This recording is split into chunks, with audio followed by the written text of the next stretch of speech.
The honourable member for Halifax Needham. Speaker, my question is for the Minister of Lands and Forestry. This past week gives the impression that the Minister's department is in disarray. First, the Minister says staff need more time to review Bill Leahy's recommendations. Then staff sent an email to industry advising on ways to reduce clear-cutting on Crown land. And now the Minister is distancing himself from that letter, saying no decision has been made, and especially no decision that would cost industry money. So, can the Minister clarify whether his department agrees with Mr. Leahy that clear-cutting on Crown land must be significantly reduced? The Honourable Minister of Lands and Forestry. Thank you, Mr. Speaker. I thank the member for the question. We have yet to officially respond to the full report in its entirety.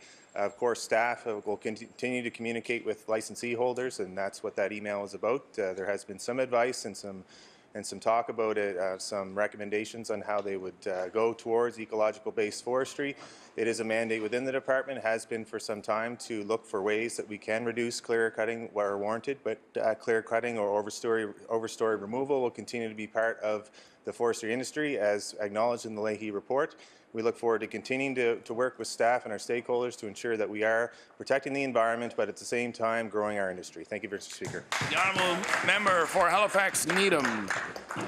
Mr. Speaker, the Leahy report found that the department has not been considering wildlife as part of our forests, and it called for that to change.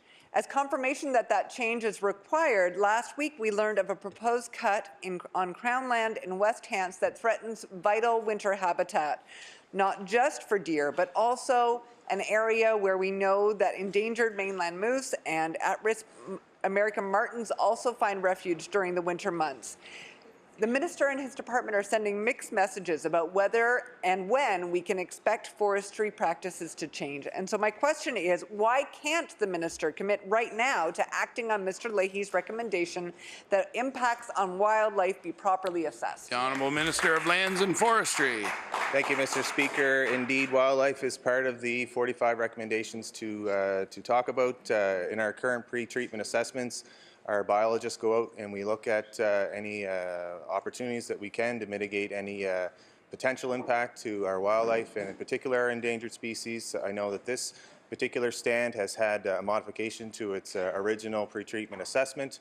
It is up for public submissions. I look forward to those submissions, and we'll make the decision based on the science. Thank you, Mr. Speaker.